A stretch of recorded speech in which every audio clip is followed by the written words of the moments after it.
There it is. So welcome everyone. I'm going to hand over to Giorgio now. There will be ample opportunity for people to turn on their mics later to join the conversation when we have an open Q&A. But for now, at least initially, please do keep yourselves muted. Off to you, Giorgio. Yeah, thank you, Melissa, and welcome everyone. So this event is part of a series of events that are through which the Knowledge Platform for Security and Rule of Law is exploring the concept of the social contract. So it is part of a conversation then on exploring that's something that keeps societies and groups within societies and states together, of that something that potentially is a key station on the way to inclusive peace.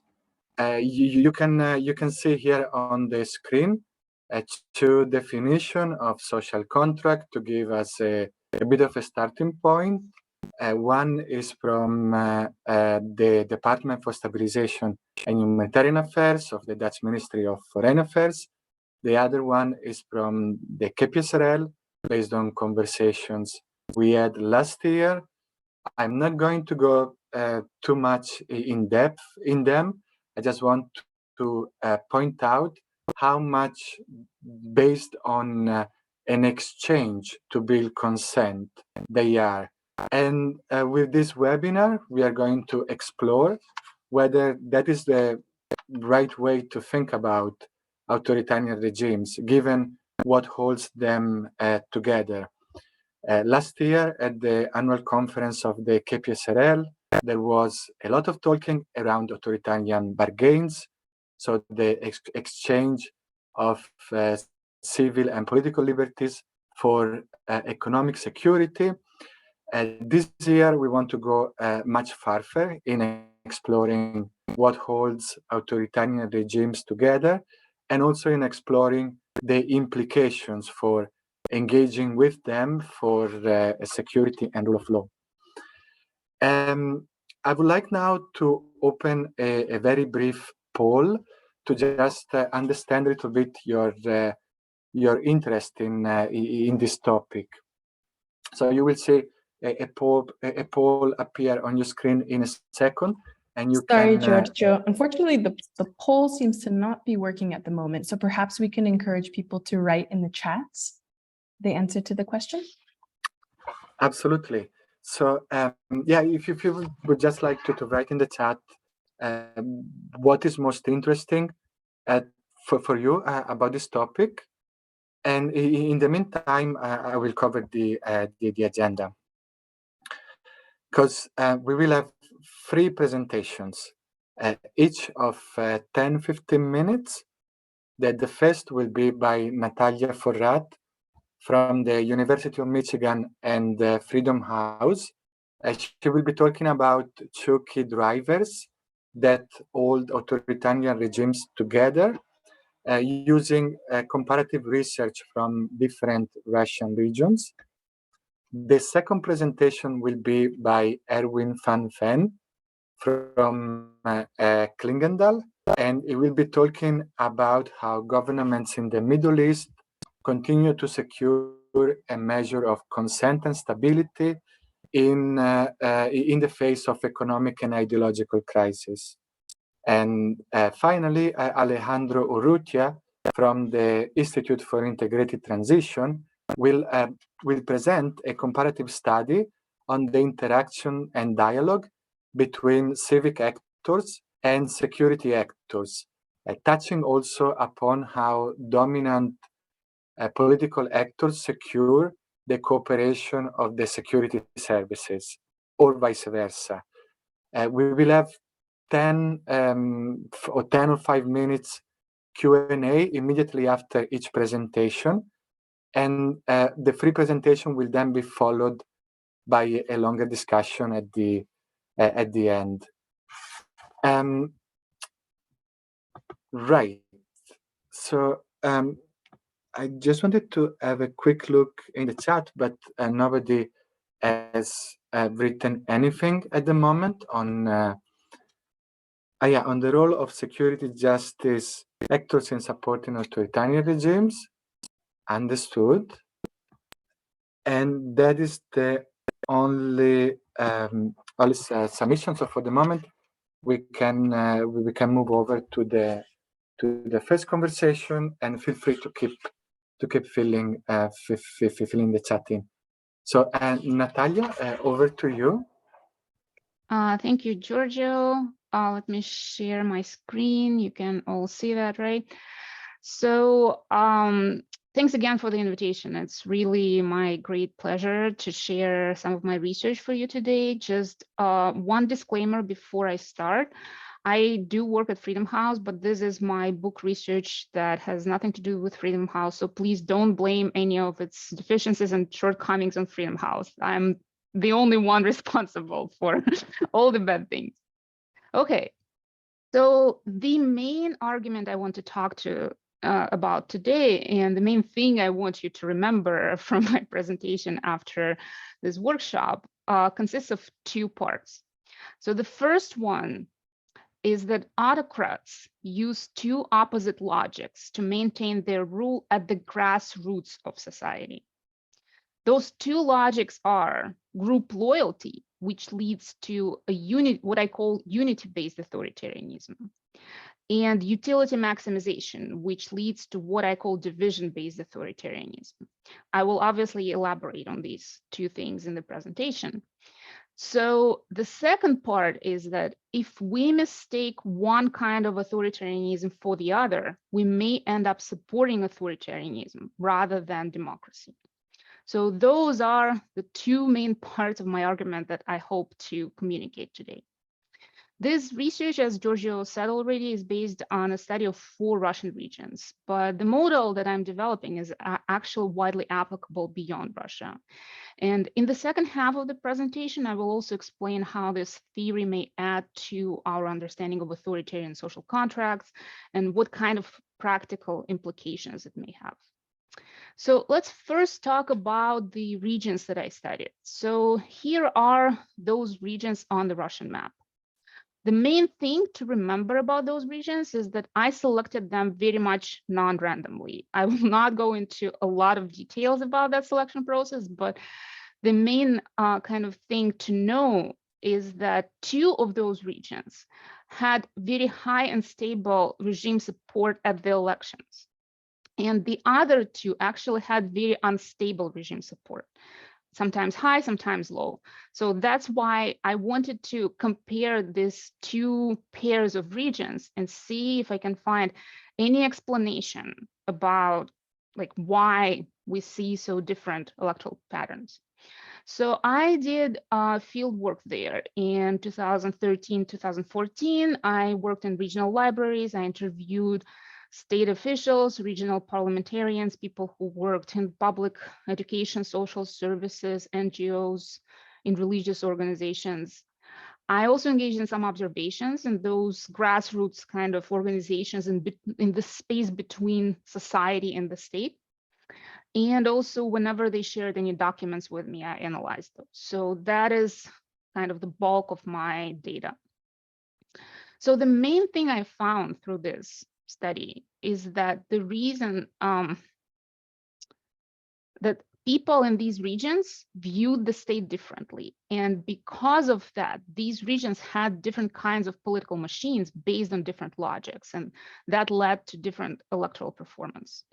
So now I will show you the mechanism of how these different societal attitudes converted to different organizational structures. So in the regions with stable regime support, people viewed the state as their team leader. So when the state officials reached out to them with a request about some kind of public project, people's reaction was usually, okay, let's do it. That's a great idea. So the state was seen as working for the public good, and people considered it kind of their duty to help the state. And even if they did not always like it, it was considered the right thing to do. As a result, it was easy for the state to recruit grassroots activists for various state-led projects. These projects were often politically neutral. For example, it could be a donation drive to help poor families buy school supplies, or a public campaign for road safety. But among the many civic-minded projects, state officials would also include those that were political. They were usually related to the political support of the regional governor, the United Russia Party, or Vladimir Putin.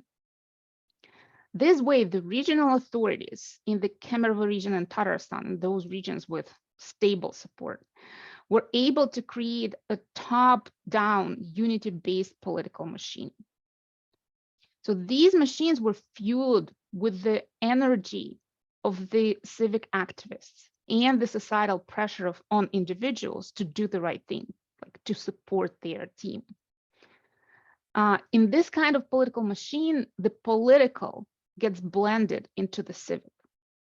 In other words, the political pressure went through the same organizations and people that fueled many public and community building functions, that fulfilled many public and community building functions, such as schools, neighborhood associations, or pensioner clubs. These organizations worked in their public capacity on an everyday basis, but during the election time, they were repurposed to work as political machines. And most people who participated in these kind of machines, they did not even distinguish between these civic and political capacities. So one important thing to remember about these unity-based political machines is that unity does not mean it is always voluntary. The group pressure I'm talking about can be really brutal. And I know the examples of people who refused to bow to this group pressure and were ostracized in their communities in different ways. So in many cases, it is more difficult to resist the pressure from your group than the overt repression from an outsider to whom you're not attached. And when you're pressured by your group, you have a feeling that if you resist, you will betray your people, your colleagues, your neighbors. And to fight that feeling, you need a lot of courage, not just material independence or physical safety. Okay, so now let's look at what was going on in the regions with unstable regime support, in the Rostov region and the Republic of Altai. So there, the situation was the opposite. People viewed the state as an outsider at best or a predator at worst, definitely not as their team leader. So their teams were different. Usually it was some kind of local community or a clan or an ethnic group. In Altai, for example, it was indigenous clans. In the Rostov region, it was different ethnic communities and Cossacks who also have a strong identity. So in these regions, the right thing to do for the people was to cooperate with the leaders of these non-state communities who were their informal leaders. So people would not cooperate if the state officials asked them to do something, but they would do it if their informal leader asked for the same thing. So what happened when state officials needed people's cooperation? Well, they had to negotiate with the informal leaders because they were the only ones to whom the people would listen. And these informal leaders would bargain with the state. Let's say state officials asked to support Putin's candidacy at the election or some candidate from the United Russia. These informal leaders would ask for something in return for their community. So in one instance about which I heard in Altai, they asked for a minivan. In another one in the Rostov region, they asked to renew a water pipe system in the village. So these informal leaders played the role of brokers, and the bargains with multiple brokers added up to a clientelism-based political machine. So such machines heavily depend on the ability of the ruler to either satisfy the material demands of the brokers or have enough repressive capacity to silence the communities that would not cooperate. So these machines are about buying loyalty and repression, not about civic duty and teamwork. So now let's see how this model can help us revise our understanding of authoritarian social contract. So one of the fundamental questions behind the idea of a social contract is, why do people support an autocrat? And the assumption is that they give up their political participation in exchange for socioeconomic rights. So let's put this existing understanding into a scheme. So here is an autocrat, and here is an individual. And most existing theorists think of their relationship as driven by perks and punishment, or by buying loyalty and repression. And this is a kind of contractual relationship between two autonomous parties, each of which is trying to maximize its utility. And oftentimes it's a zero-sum game. I win, you lose. I lose, you win. Another thing that is also known in the literature and that I observed during my field work is that besides this relationship with the autocrat, people also have their informal communities. And the relationship of individuals with these communities is very different. These communities are important for the individual's identity, for their understanding of where they belong. They expect a safety net from this community and they pay back with loyalty. So here the logic is the logic of teamwork. We either win together or we lose together, like in the family. So this is very different from the utility maximization attitude. And this schema certainly works for my data, but only for the cases with unstable regime support for the Rostov region and Altai. The question now is, how can we adjust the schema to reflect what I observed in the cases where the political machines were more reliable? So we still have an autocrat. Let's adjust the scheme. We still have an autocrat and the individual. What is different, though, is the position of the group. If in the previous model, the group was separate from the autocrat, now it is positioned together with him. So the autocrat is viewed as the leader of the group to which the individual belongs. And accordingly, the relationship of the individual with the group is also projected onto the autocrat. So it's not the utility maximization contract anymore. It is a relationship of group loyalty. Resistance to the autocrat in this situation is difficult, not only because people may be materially dependent on the regime and afraid of overt repression, but many also feel like they will betray their country if they turn against its leader.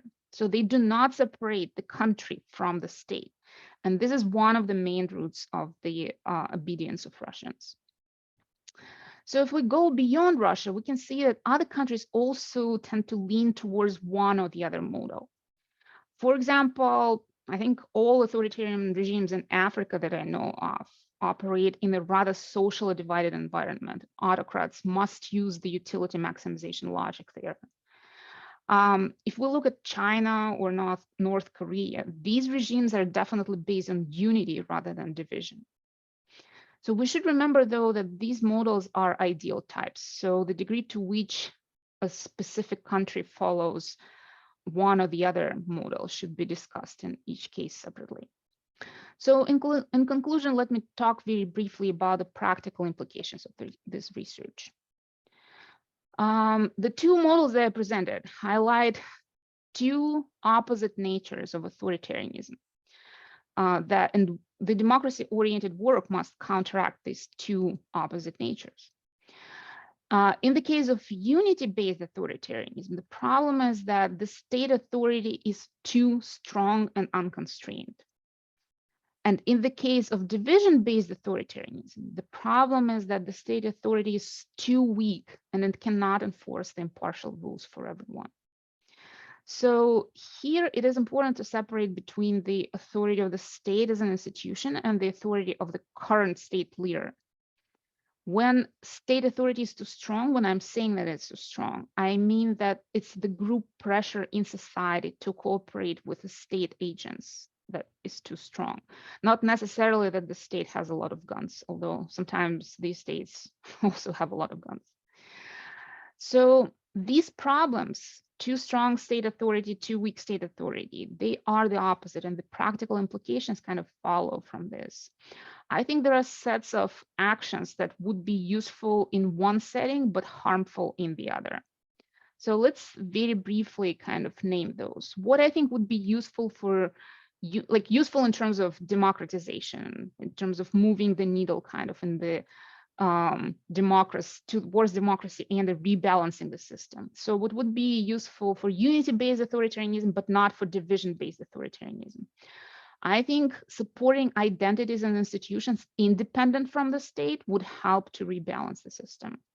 Supporting redefinition of national identity that disconnects national identity from the state and connects it to the people. That would also be good, because that would support in the future the institutions that could restrain the state. And any kind of public initiatives limiting the power of the state would also be healthy. So these same things, if we support them in division-based authoritarianism, they are likely to just exacerbate the divisions and probably play into the hands of the autocrat. Instead, what we should do in division-based authoritarianism is to support growth of a unified national identity and impartial state authority. We should also support initiatives bridging different groups, that bridging social capital, and introducing clear rules of the game for all. And I would also say that public-private partnerships would be super healthy in divided society, but not so healthy in united society. So in divided society that has a lot of resistance to the state, the private part of the partnership would legitimize the public one, the state that is seen as a predator or as an outsider. Versus if you do that in a unity-based authoritarianism, the state will tend to dominate that partnership and just make it work for the autocrat. So I will stop here, and if you have any questions, I'll be happy to answer. Thank you so much for your time. Yeah, thank you, Natalia. That was super interesting. And we have a couple of minutes, 2 to 3 minutes for questions. So if you'd like to ask a question, please raise your hand and I will give you the floor. I don't see any hands for the moment. It's okay, we can also address any questions that come up. Okay, there is one. Yes, Fran, please go ahead.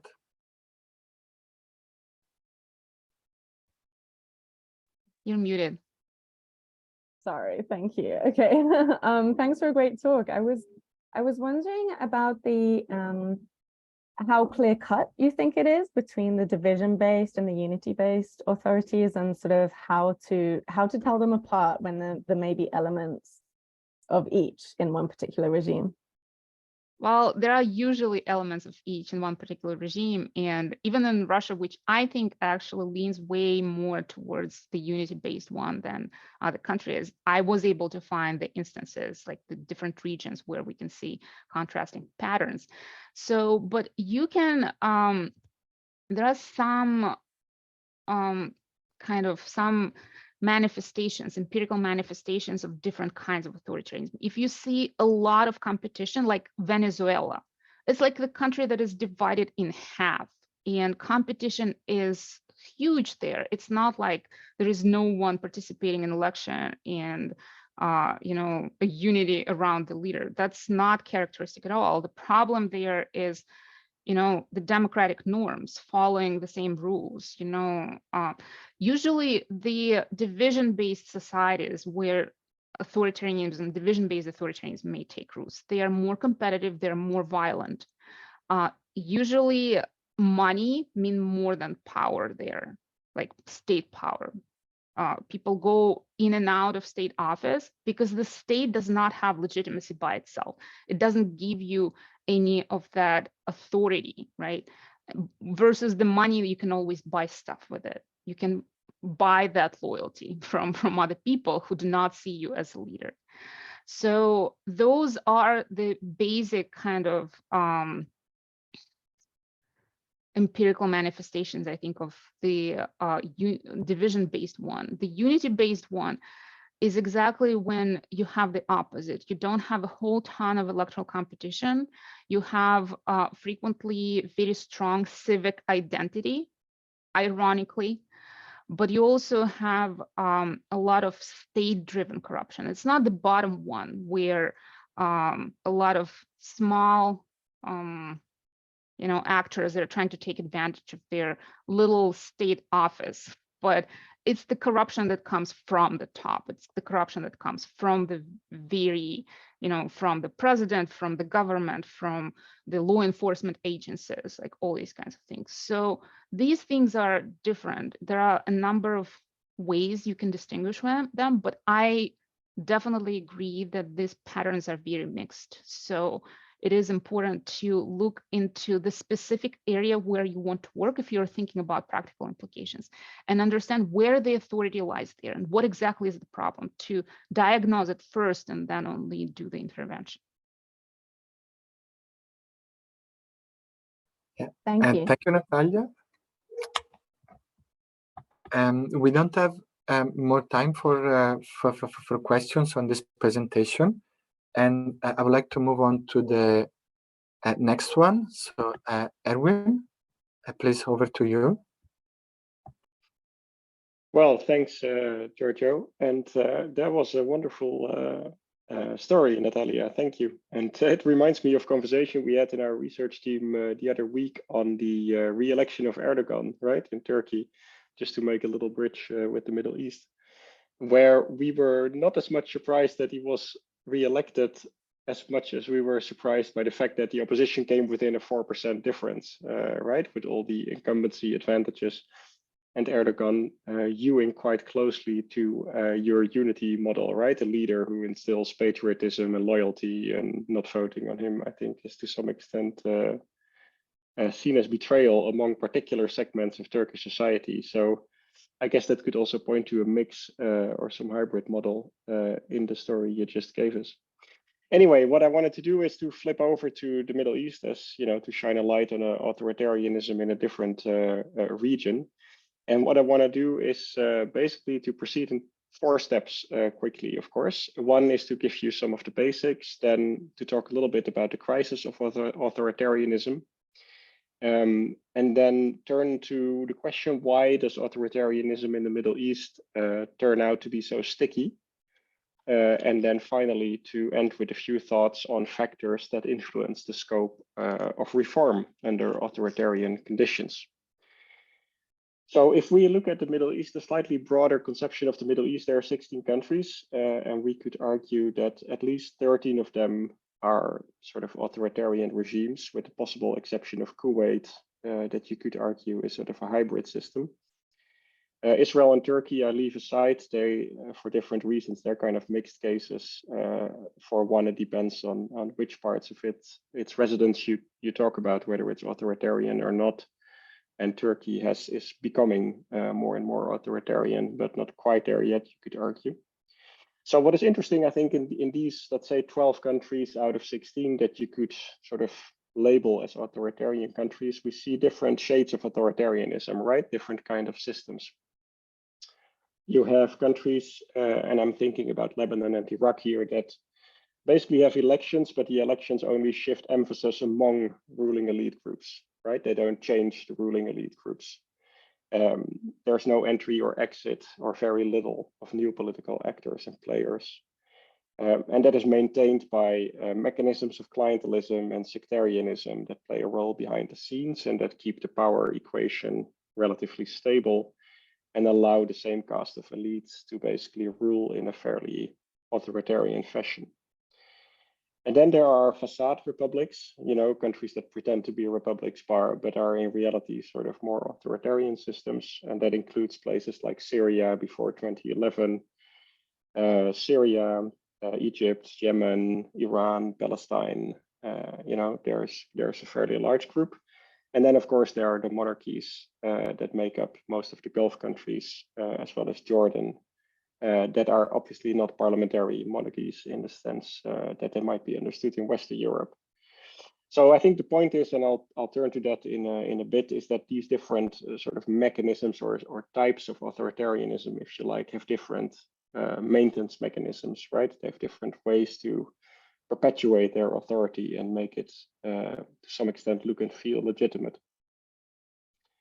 So if we then take a step to sort of the crisis of authoritarianism that we have seen emerge in the Middle East, in particular since 2011, we have the Arab uprisings, of course, that were really about the quality of life, like in many different dimensions, ranging from social justice to, simple livelihood prospects. Where again, we can see quite different effects, right? As you know, from relatively peaceful changes in Tunisia and initially in Egypt until 2013 to full-scale civil wars in Syria, Yemen, and Libya, and then, maintenance of the status quo in the Gulf countries through a mix of cooptation and repression. What's important about that initial period, I think, is that very quickly we saw, especially the Gulf countries and specifically Saudi Arabia and the Emirates, basically provide authoritarian support across borders, right? By propping up countries like Egypt after 2013, but also engaging in open conflict in Yemen and Libya, suppressing kind of revolutionary tendencies in Bahrain. So in other words, sort of to share across border authoritarian status quo forces. And you get a repeat of that after 2019, but then by Iran, right? 2019, we have large-scale protests in Iraq, in Lebanon, in Iran itself, and also outside of the Middle East, in Sudan and Algeria, for example, that are basically fairly brutally repressed in some of these cases, with Iran playing a substantial role behind the scenes as part of this sort of axis of resistance consisting of armed groups and political parties with linkages to Iran. And ultimately, you get 2022, more protests in Iran and also in Israel, even though I said I would leave that out of account. So in a sense, you have this sort of prolonged empire strikes back phenomena, right? Sort of authoritarian regimes make a big effort to re-entrench themselves and make up for the lost ground, even though the socioeconomic problems that led to the initial uprisings are mounting, right? Water shortages, climate change, poverty rates, inequality rates. So regimes that were not able to deal with these problems in the first place, at least in part, re-establish themselves in a sense or emphasize their dominance without necessarily improving their capabilities to act on these problems and to resolve them. So why is that the case? So I think, so that brings us to the question, a big picture overview of why authoritarianism in the Middle East is quite sticky. I would point to some transnational factors and also to a number of domestic factors that tie back to these different authoritarian regimes that I outlined before. The transnational factors, of course, have a lot to do with the enormous oil rents that are gained by the Gulf countries, right? And we are not talking about small change here. If you do an overview, for example, of the sovereign wealth funds, of which there are, a functional dozen or so, we're talking about billions, if not trillions of dollars in surplus capital, basically, that are available. And that's not to say that all of that is mobilized to maintain authoritarianism. A lot of it goes into the modernization projects across the Gulf, but quite some of it is used to prop up the treasuries, for example, of Egypt, Jordan, and other places throughout the region with loans, swap arrangements, these kind of things. And the second is, I think, the importance of the revolutionary authoritarian state of Iran that plays a huge role in the region in maintaining authoritarianism. And we know from research from people like Levitsky and Wei that these kind of revolutionary dictatorships are extremely stable for a particular set of reasons that I can go to in the questioning if you like. But these two factors, I think, have profound transnational effects. And then, of course, there are domestic factors to consider in these countries with elections that don't really change anything. It's very difficult to effectuate change because, what are you going to revolt against? The political system is quite fragmented. There's no one really in charge. The capabilities for violence are already dispersed throughout the system. And there's very sticky clientelism in the sense of making large groups actually quite dependent on the state, so that it's very difficult to mobilize against it in a structural manner. the facade republics are the most vulnerable, I think.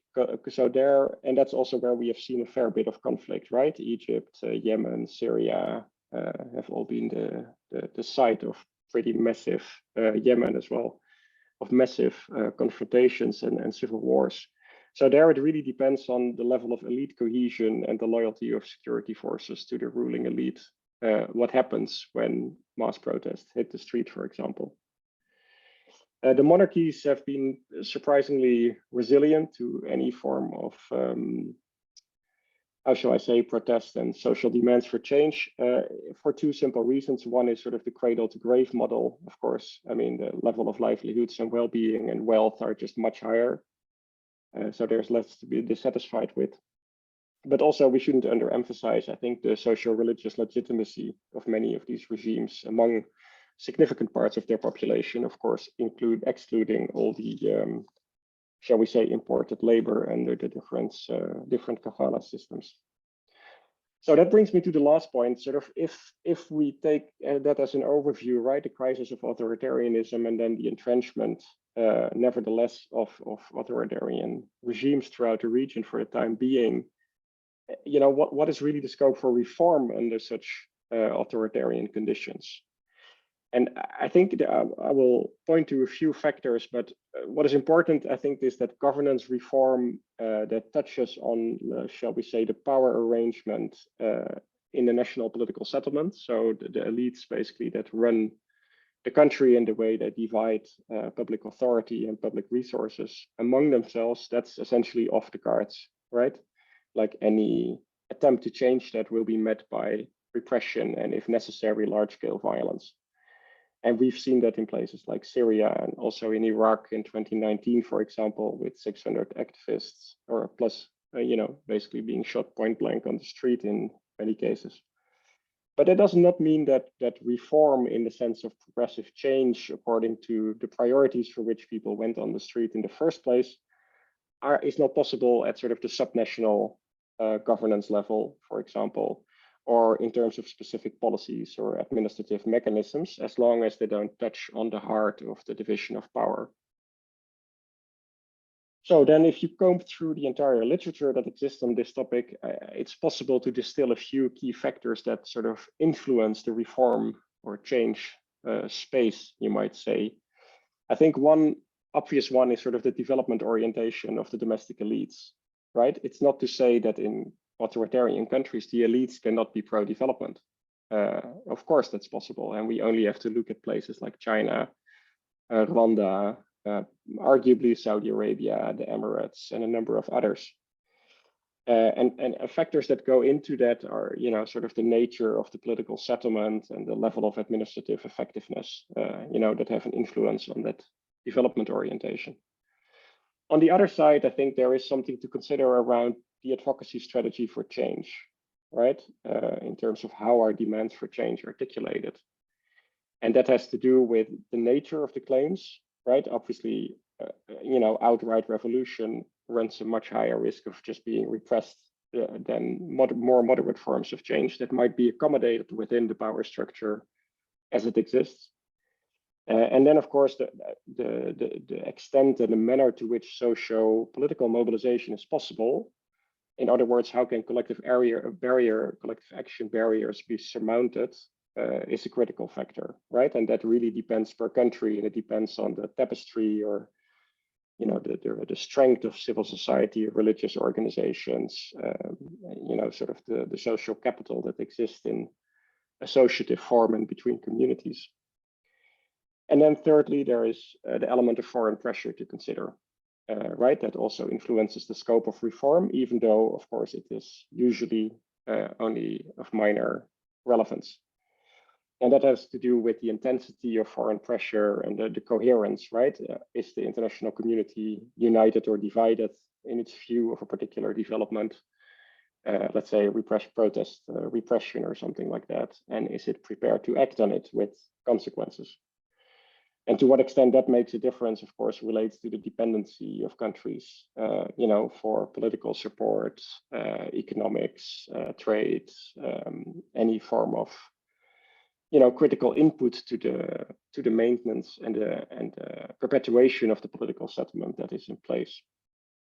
So a simple example is, if you take the dependence of both Turkey and Israel on trade with the EU, if EU leaders cared about the authoritarian behavior of the Israeli state towards the Palestinians, or some of the degradation of the rule of law that we see in Turkey, they could have leveraged that dimension in a much greater sense than what is being done now. So that's one example of how dependency could be used in order to increase foreign pressure, but it's not often done, except in cases where they combine with other factors like the sanctions on Syria and Iran, for example, which are a variation on the same theme. So basically, just to sum it all up, authoritarianism in the Middle East has proven to be relatively sticky if you can consider 12 out of 16 countries to be unequivocally authoritarian, to different degrees, obviously. The fact that the crisis of authoritarianism, as gauged by at least 3 points of large-scale protests throughout the region in 2011, 2019, 2022, have not really brought about a whole lot of change, but rather invited a kind of authoritarian retrenchment in many of the countries that you could look at. That is not to say that some of these countries, in particular the Gulf ones, are not trying to engage in a progressive sort of developmental effort to modernize on their own terms, obviously, while sticking to the authoritarian premises on which rule is based. And then finally, there is no need to give up all hope in the sense of reform, because the space for reform in these places does exist. It's obviously more limited, and it's influenced by a number of factors, that some of which are susceptible to, shall we say, foreign support or interference, depending on your perspective. And we can parse that out a little bit more in the Q&A if you like. But for now, with a view to the time, let me keep it at that. And thank you for the opportunity. Thank you, Erwin. Thank you. That was really interesting. And we have about 3-4 times for Q&A. So please again raise your hand if you would like to ask a question.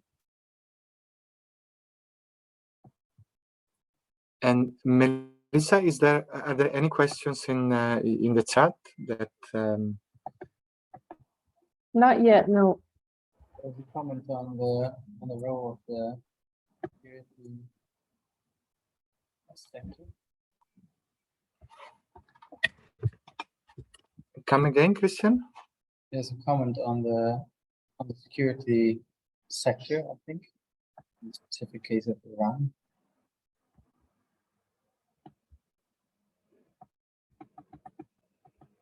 All right, yeah.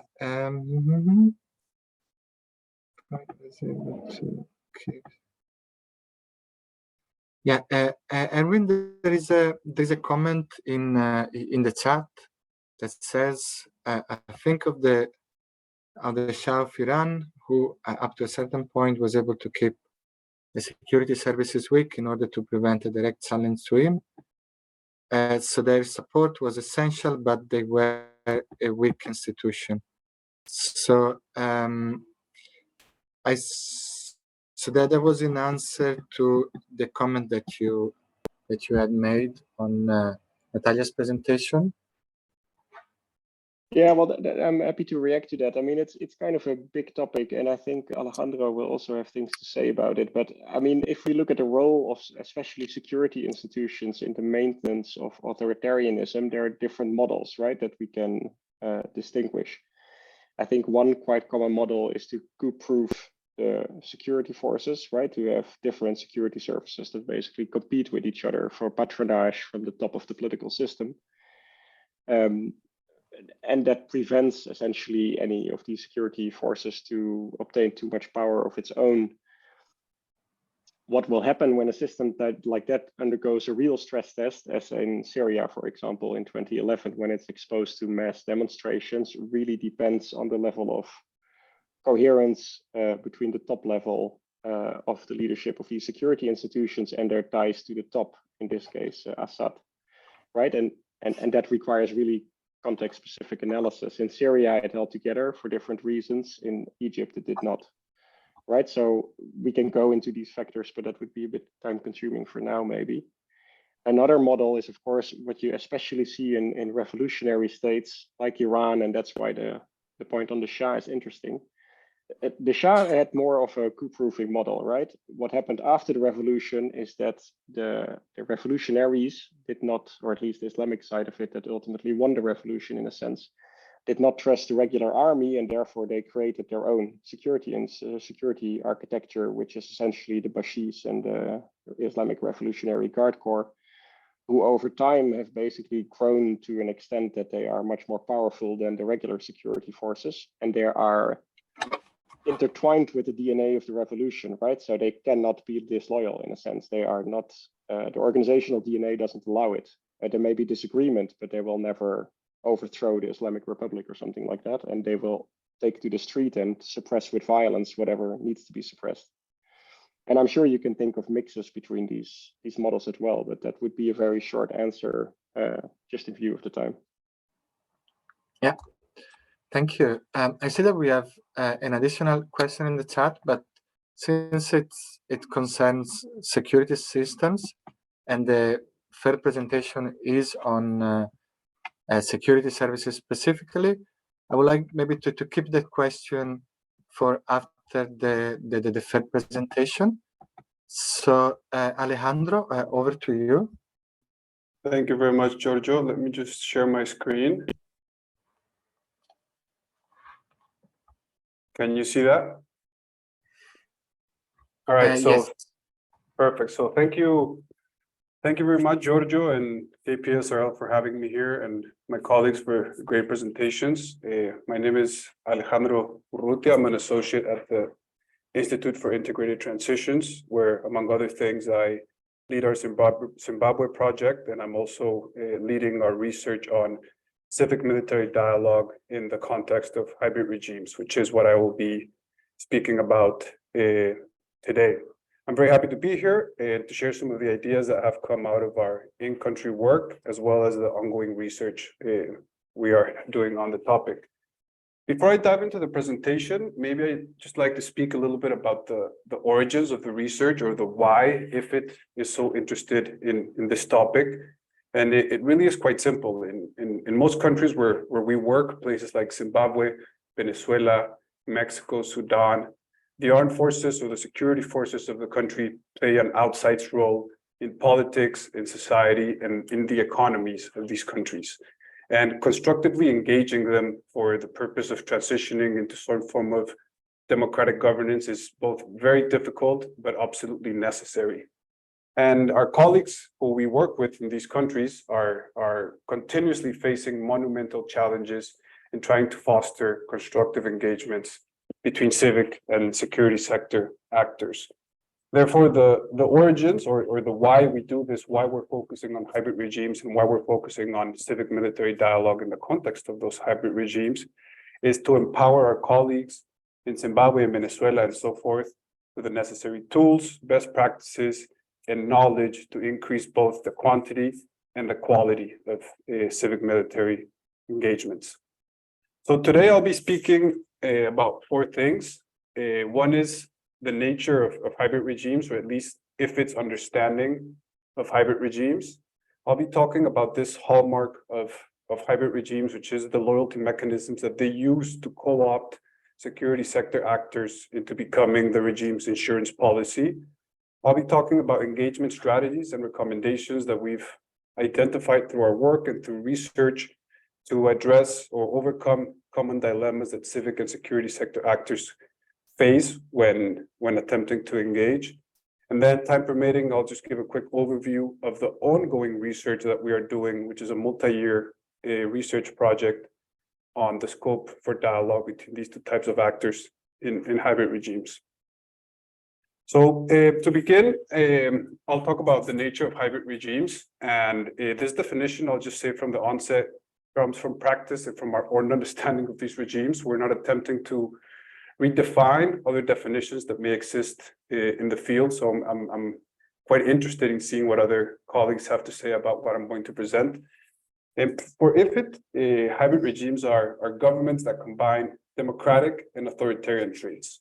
They are hybrid in two senses. One is that they're flexible and they can quickly pivot from democratic to semi-democratic or authoritarian practices. That is to say that 1 year they can have seemingly free and fair elections, and the following year there can be intense repression by security forces. So they have this ability to oscillate in the practices that they employ. But they're also hybrid in the sense that there's this symbiosis or interdependence or marriage between the ruling party and the security forces of the country. And this relationship, of course, is dynamic. It's not static at all, with the power center easily oscillating from one to the other, depending on conditions and events in the country. Ruling parties in hybrid regimes excel at co-opting key institutions, such as the courts, but also the media, to remain in power without the need to resort to coercion. They also have a wide range of other mechanisms, legal mechanisms, to fracture opposition parties and to rig elections. But I think that the key aspect, and I think Erwin just said it in the chat, is the hallmark feature of these regimes is that the ruling party's ability to maintain the loyalty of the security forces. And without this, ruling parties cannot remain in power if all their other strategies fail to deliver. So to keep the loyalty of the security forces, ruling parties use different strategies or incentives, which we call loyalty mechanisms. The end goal of these mechanisms is for the security forces to cease being autonomous and become the ruling party's insurance policy when its dominion comes under threat. That is to say, when all the other mechanisms they use do not deliver the desired results. So from our work and some of the initial research that we've been doing, we've identified the following loyalty mechanisms. The most obvious one is the cooptation of the security forces, specifically the elimination of parliamentary or congressional oversight and control of security forces and its concentration on the hands of the executive. The second one, of course, is coercion and surveillance. Erwin talked a little bit about this, and this refers to the implementation of coup-proofing strategies to ensure that armed forces or certain factions of the security forces do not overthrow the ruling party. And there's a lot of examples of this in the Middle East, but also in Africa, of course. Access to political power is also a key loyalty mechanism, offering senior members of the security forces a formal role in government from where they can influence policymaking. And we've seen this, for example, a lot in Venezuela. I forget the year, but it was, I think, 2019 when the protest took place in Venezuela. You saw a spike in the number of cabinet seats that were awarded to members of the armed forces. A fourth one is incentives and economic rents, and these can be both legal and illegal and can range from anything to banking, construction, mining, food distribution, infrastructure. I mean, the list can be quite long here. And another one is external alliances and cooperation. So ruling parties learn from and legitimize each other by building alliances with their equals in other countries. And an example of this was the very close relationship between Robert Mugabe and Hugo Chavez. I think Robert Mugabe, if I'm not mistaken, got awarded the Simón Bolívar sword. So one other aspect that is critical in cementing the relationship between these two types of actors, of course, are issues around identity, ideology, political origins, and religion. So how can civic actors or democratic forces active in the context of these hybrid regimes foster constructive dialogue? And I think the first and most important recommendation really is, or the most basic one, is just knowledge. Civic actors must have a very clear understanding of the power dynamics within and between different groups in the armed forces to ensure who could be potential allies, as well as what could be the potential obstacles to building constructive relationships, but also for constructive engagements. A second key recommendation is having a very clear understanding, having very clear and realistic demands. And this is similar to what Erwin was saying as well, having realistic demands. For example, talking about specific issues such as electoral reforms rather than regime change may be more useful when attempting to engage in such context. A third recommendation is trying to avoid risk. So do not encourage internal coups, especially within the military. It is better to opt for incremental change. And again, another example here was Venezuela with the attempted coup that was supported by the opposition a few years ago. A critical fourth recommendation is who you engage. And I think for me, this is one of the most important ones, because although the temptation may exist to reach the top brass of the military, engagement of middle ranks may be wiser. This is because the middle ranks are generally perceived as less politicized and may also be more inclined to discuss issues because they are more affected by them than the top brass is. And they also have the ability, just as mid-level leaders in multiple places, they have the ability to reach the top brass, but also the junior members of the military. Intermediaries are key. I mean, both internally and externally, they play a critical role. Civic actors must be strategic in the selection of intermediaries, and ideally selecting a combination of different kinds. There needs to be a focus on having local intermediaries that know the context very well. And for example, in the case of Southern Africa, an intermediary might also be there's this bonding in Southern Africa around liberation movements, so that you can also find intermediaries within other security institutions regionally that can serve as intermediaries for strategic messaging and so forth.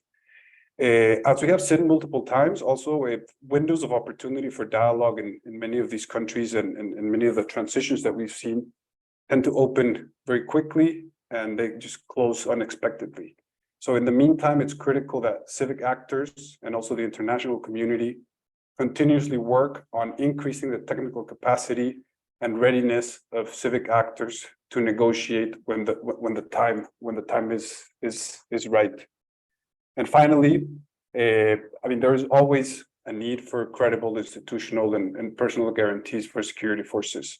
This is critical for them to perceive change as more beneficial than continuity. In terms of the research that we are currently leading, in 2022, we published this paper where many of the ideas that I presented here were published. And from there, we launched a new research initiative on the scope for dialogue between civic and state security actors in hybrid regime context. And the research builds on this paper that I've just mentioned and presented kind of the main parts of it, and aims to build on it by providing policymakers and practitioners with more evidence-informed guidance on three key things. One is the common dilemmas civic and state security actors are facing when attempting to engage, some of the strategies available to overcome those dilemmas and increase the possibility and the quality of engagement, and also the incentives and the guarantees, both institutional and personal, to encourage state security actors to engage in dialogue. So we've currently completed phase 1 of the research, and we have a total of 14 cases that have been identified. Those are the ones in green. As you can see, we have a fairly good spread across the globe. In identifying these case studies, we've spoken to over 100 experts in 30 plus countries, academics, retired security actors, journalists, and so forth. And we are now entering phase 2 of the research, which has entailed partnering with local, regional institutions and organizations that are diving deeper into the case studies and are actually identifying the specific individuals that have participated in transition-seeking dialogue or negotiation efforts between state security actors and civic actors in hybrid regimes. And our plan is to interview those people that directly participated or were very close to the negotiations. So we're aiming to interview between 50 and 70 people, depending on how many cases we ultimately end up doing on key issues around many of the things that I've just discussed. And it may be a bit too early to talk about findings. That's why I put here just early findings. But after doing some last year of research and talking to multiple people, we've already received a few reports from our local partners in Thailand, in Georgia, in Egypt, in Myanmar. These are kind of a summary of findings that we think are relevant. The first is that the context and associated events that bring about transitions are crucial for understanding civic military engagements, and especially when they refer to external shocks or the international geopolitical environment. And I think Erwin also touched on this towards the end of his presentation. Intragroup cohesion is key. In many cases, the sides which are most divided tend to lose out. So a divided opposition movement cannot make progress, whilst divided security services often results in infighting. A third one is this question around guarantees and incentives. And there have been very few cases, if any, if I'm not mistaken, where the military have been prosecuted following the transition. So this presumes that some sort of political or security guarantees were in place. And lastly, well, two more things: external forces, and this can be countries, there can be institutions. They play a key role, actively or passively, as well as consciously or unconsciously. And in most cases, even though certain external forces did not play a direct role in the negotiation, they still had a push-pull factor that somehow influenced that negotiation. In the case of Romania, is a fairly obvious one. The pull factor that the European Union or Europe in general, Western Europe had in general was very obvious. And lastly, media and narrative. The media can play a key role in both fostering engagement, but also in spoiling them. It can also serve as a platform for actual dialogue, but at the same time, it can help spread false narratives and derail dialogue. So these are some of the findings that and ideas that have come out of the Institute's research on civic military dialogue. Thank you very much. Thank you, Alejandro. That was super interesting. So I'm going to open the floor now for questions specifically on this third presentation. Are there any questions specifically on this presentation on a civil military dialogue?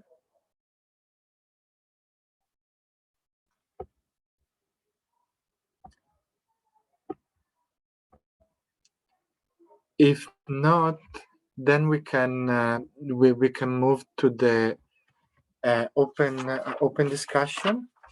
So we have about 20-25 minutes for discussion that is going to be guided by two leading questions. So one is, okay, so what are the most important practical implications of what you heard for your work? And the second question is, okay, so why do you think then that it is important to engage in security and rule of law in authoritarian and hybrid regime? Why is it important to keep engaging despite all the complexity and all the challenges in doing so? You can raise your hand and ask a question, or we also have a Mentimeter where you can provide inputs anonymously, should you prefer that. So you have a QR code on the screen, and Melissa is going to keep track of what happens on Mentimeter, so that she can share some of the inputs that we get that way. But maybe while we wait for any questions, I wanted to maybe open the second question to the panel.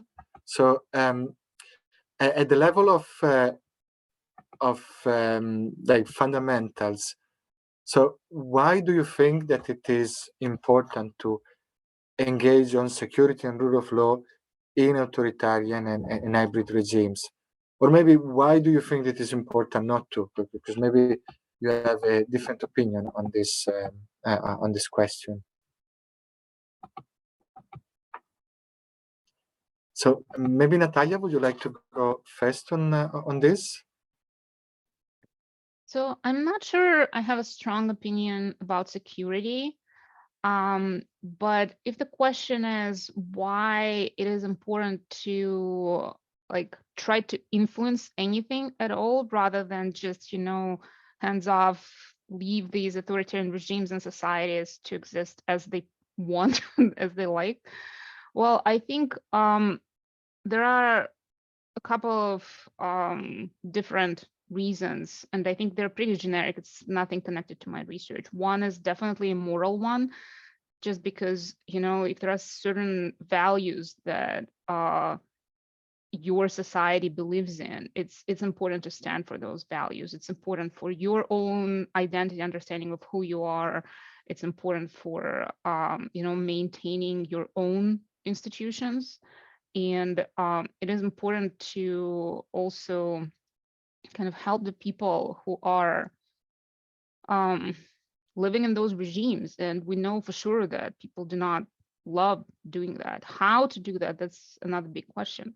And another consideration completely different is security. We all now know that democracies don't really fight each other to nearly to the same degree as authoritarian states. So that's why trying to move the needle again more towards democracy is important for security. Of course, that depends on how successful our efforts are, so that we don't do more harm than good. But that's why we are trying to really understand what's going on, and we're having all these conversations. So sorry, that was a very, very general answer. No, but thank you for this. And Erwin, would you like to go second? Yeah, of course. I mean, why is it important to engage in this specific thematic area? Well, I think a lot will depend on your objectives, right? i.e. the objective of the party or actor or country intervening. So, beyond that fairly useless generic statements, I think there are a couple of other issues to consider. One is that in the long run, authoritarian systems, I think, tend to be unstable or be more vulnerable to sudden shocks and crises that lead then to unrest and repression and so on. Now, you might argue in the long run we're all dead, but that is a reason, I think, to at least keep a finger on the pulse of how a security sector operates and the mechanisms of power. I haven't seen research on this, but I would be surprised if authoritarian systems did not also produce fairly significant negative externalities in some cases. And that has to do, for example, with supporting armed groups in other countries, or similar things that create effects beyond their own borders. And then there is the issue, I think, of mitigating human rights violations in authoritarian countries when people take to the streets, but also sort of more hidden systems of repression that operate, without people even having go on the street in order to be repressed. And that ties to a last thought, what about our global commitments? There are a lot of countries that signed up not just on human rights, but also on, treaties on civic and political rights, economic and social rights, and they tend to be repressed to a large extent in authoritarian countries, especially those with significant minorities. Take the Kurds in Turkey or the Shia in Saudi Arabia, and there are plenty of examples like that. So I think that's a set of reasons. So now that doesn't tell you how to engage and what to engage within the plethora of security institutions that you will usually encounter. And it's those choices that matter, of course, where you have to strike a balance between, different interests, such as, and enabling authoritarian systems to keep going. If you get too cozy in the bilateral military sphere, think of the Americans in Egypt, in Pakistan, and Israel. But you can also go for much lighter forms, of course, that allow you to basically, hopefully, exercise some restraining influence on the excesses of security sector abuse and behavior. So that's a set of issues maybe that can get us started in a discussion. Yeah, thank you, Erwin. And Alejandro?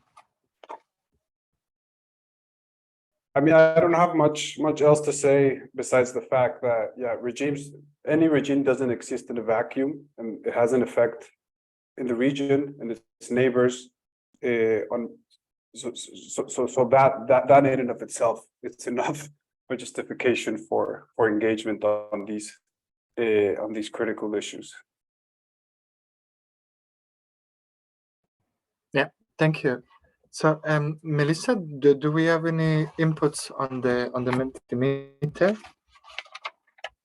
Yes, we got 3 whopping answers, but I'm happy to share them with everyone. The first is that with regard to important practical implications in people's work, to translate distinctions of divisive and unity authoritarianism to different approaches to support for security sector. Second one was, given the fluid nature of regime stickiness, as I think Erwin put it, change of regimes or inequalities governed by them is hard to model and should rather be assessed case by case. And the third one is, this person wanted to get a better understanding of dynamics around security and rule of law development cooperation in countries with authoritarian regimes. Feel free to still submit responses via the link in the chat if you'd like to.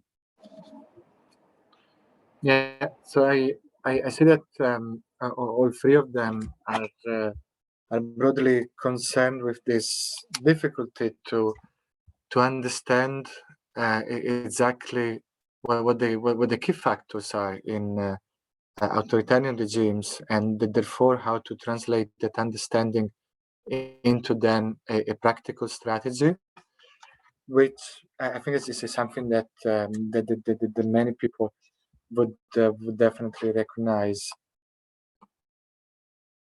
And then I wanted, maybe because I have another questions, a question that that kind of came to me thinking of something that that we discussed this morning in terms of organizing the annual conference of the KPSRL for 2023. The conference is likely going to be in Nairobi, at least for a big component, and the discussing thematic areas of interest in the region, so in the Horn of Africa. There was a clear demand for a focus on climate change and climate and conflict, and so we went then a little bit into thinking, okay, but how do we fit that with our ongoing discussion on social contracts, and also with the sub-themes that we have in this case with authoritarian regimes. So then my question to the panel would be, do you think there is something to explore on the relationship between authoritarian regimes and climate policy or climate outcomes? Do you see this as two almost separate topic, or do you see some interesting overlap to discuss?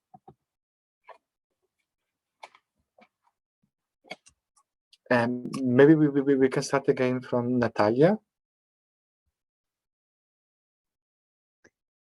Okay, if I start speculating, because that's definitely not my area of research, and I try to apply whatever my findings are to the issue of engaging with authoritarian regime on the issues of climate change, I can see how the unity-based regimes would be easier to engage simply because they have a lot more control of their society. So in division-based authoritarianism, you can have a conversation with the leader who is currently in place.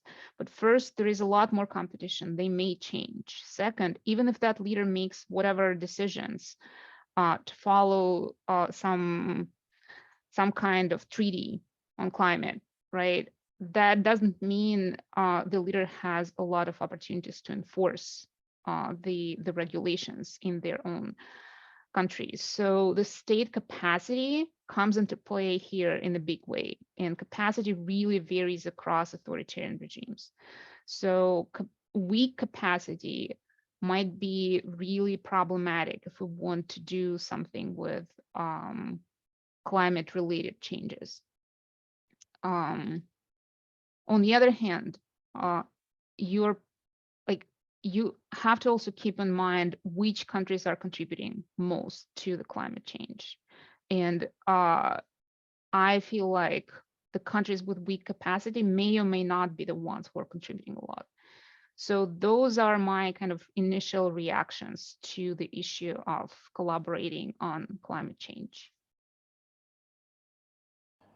Thank you. And I completely understand that it might be a question a little bit outside of your focus of expertise, but I'm still going to ask it. And Erwin? Yeah, I think for me that's also stretching it a little bit, to be honest. But so I'm not sure I'll get beyond some immediate thoughts that are relatively generic. I think, you know, one thing to bear in mind is that authoritarian systems tend to be less responsive to citizen needs, obviously. So climate change usually affects the, you know, poor, vulnerable, and less advantaged groups most. So it will be difficult, I think, to amplify that voice.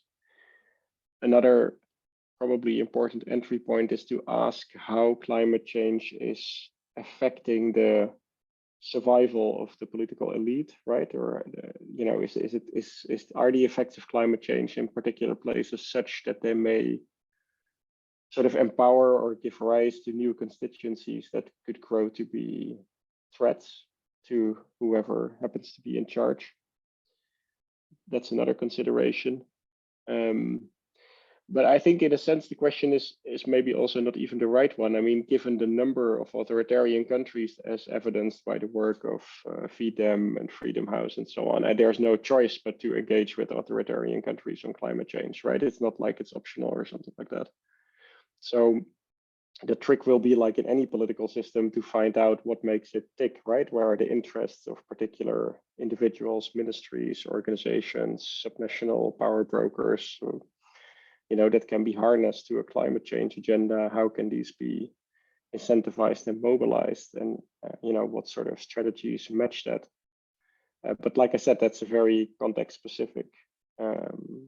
That question or that point has very context specific answers that I don't think can be answered in a generic.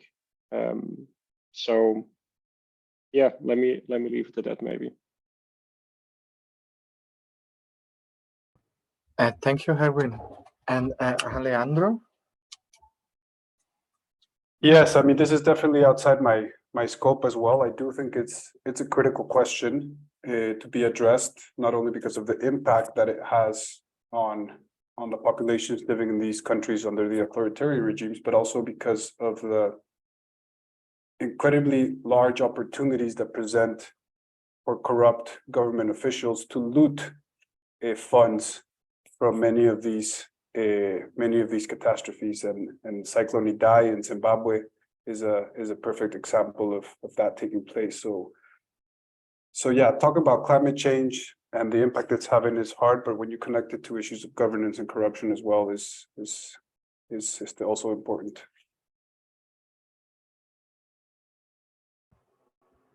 Thank you. So I'm just going to check that there are no questions on contribution at this stage. Melissa, do we have more contribution on Mentimeter? We do not. No. Okay, and since I also don't see any hands raised here, then maybe we can just briefly summarize what the key points that we have today, and then move to the next steps and the conclusion of this meeting. So from the first presentation, we heard about two models to understand authoritarian regimes, one based on group pressure and unity with a state that is identified with the group leader, the team leader of someone's group, and then a second model in which the state is an outside and it's seen as a predator on society. And so there are then intermediaries, informal leaders who negotiate with the state and secure or not in that way the people's support for the regime. And then Natalia presented how the implications for policy are almost the opposite in one and the other model. In one model, it is about putting check and balances to state power where it is possible, fostering alternative identities to the one connected to the state.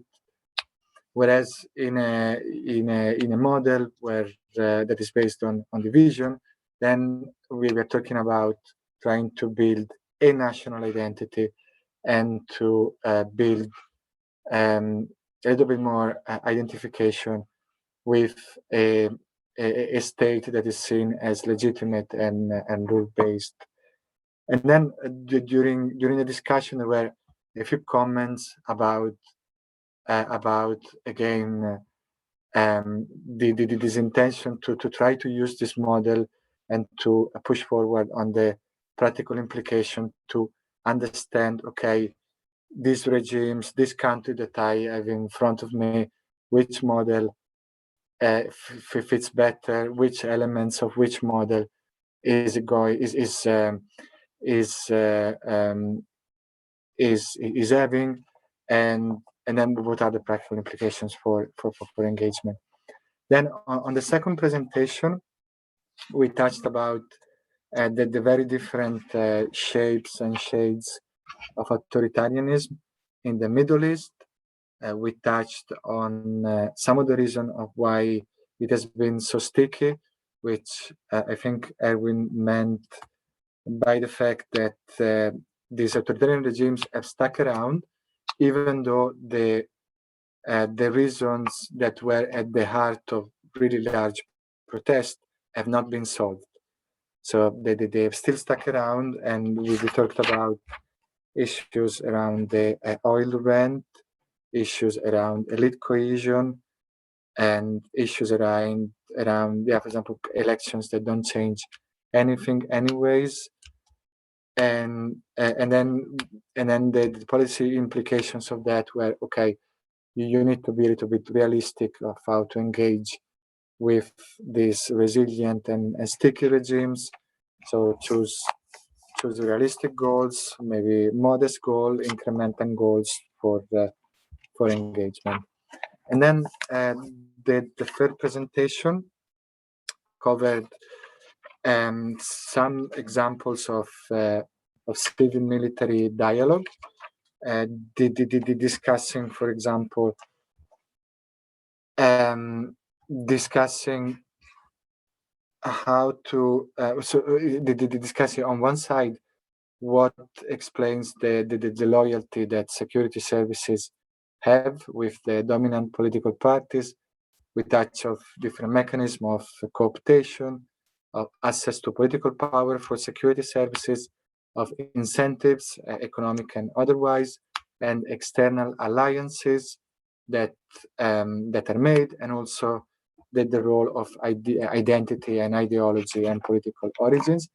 And then Alejandro went to touch upon some strategies for engagement that range from building good knowledge on the situation, having realistic goals and demand, and make realistic demands, maybe engage more the middle ranks instead of the top brass of security services, and don't encourage coups, and use the right intermediaries to get into these dialogues, and be there at the right time when there are opportunities. Cool. No, I really enjoyed the presentation, so I would like to thank our speakers a lot.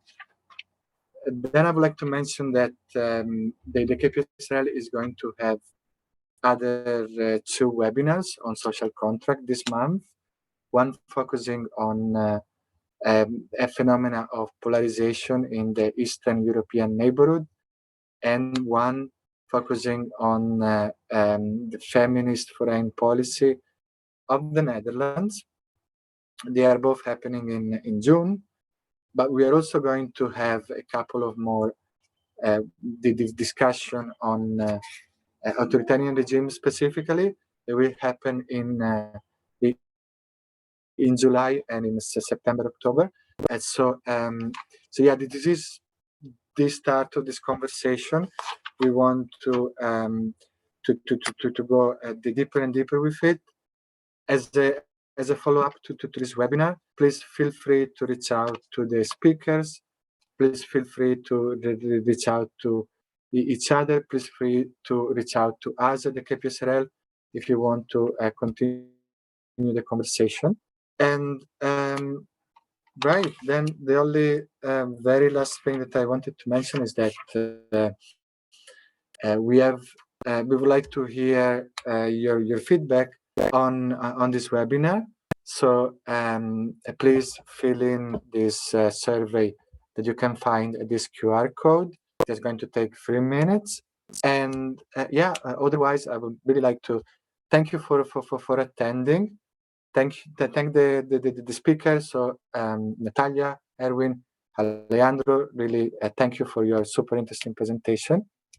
And yeah, aside from that, have a great afternoon. Thank you, Giorgio. It was a pleasure. Thank you so much. Well done. Thank you. Ciao.